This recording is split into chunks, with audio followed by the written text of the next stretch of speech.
Now, there's yet again a push on from the hard left that the royal family, no more sorries, they have to now start paying for slavery. They have to start paying reparations. They have to start sending back all the jewels, sending everything back. Do you think that Charles is going to ever give in to this stuff? Because it's going to be up to him to decide to do it. It's not going to be the Parliament. Well, the first thing that has to happen, of course, is an apology. An apology is being demanded ahead of potential reparations. There's a very, very interesting point here, and it's this. The royal family have already apologised. They did so on the 1st of June, 1840. Prince Albert, Victoria's husband, did it. And if you repeat an apology, it means the first one wasn't sincere, which indeed it was. Charles is in danger.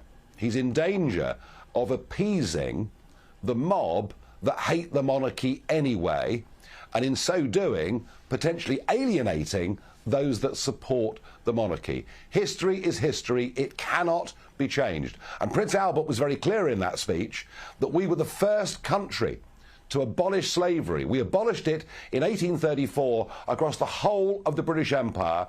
We then spent decades using the Royal Navy to try and stop other nations pursuing slavery. You know, when it comes to history, I think the UK probably has a much prouder record than a lot of other countries, including some, of course, in which slavery still takes place today. And I think, Charles, this is a big moment for the monarchy.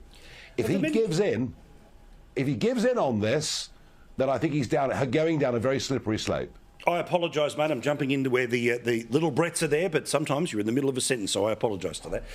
Last one here, though, which is one of the sadder things that in and around the events of the Queen's passing was that you had one wife who wasn't allowed to say goodbye to the Queen because they wanted to keep one away. Kate wasn't able to say goodbye because they wouldn't let Meghan go in there.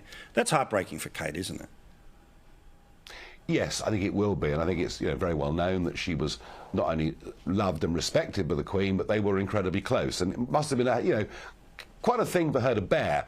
But of course, they couldn't possibly have Meghan there because they didn't want the next big Netflix serialisation to be about the Queen's death. And can I just say that Harry, actually writing in that book about being in the room with his dead grandmother, I think that actually is way too far of itself. So, yeah, poor old Kate had to pay the price for Meghan not being there at Balmoral. And, wherever we go with this story, none of it gets any better, does it? The absolute public betrayal in front of the world by Harry and Meghan, of Harry's own family, I mean, the whole thing is just disgusting.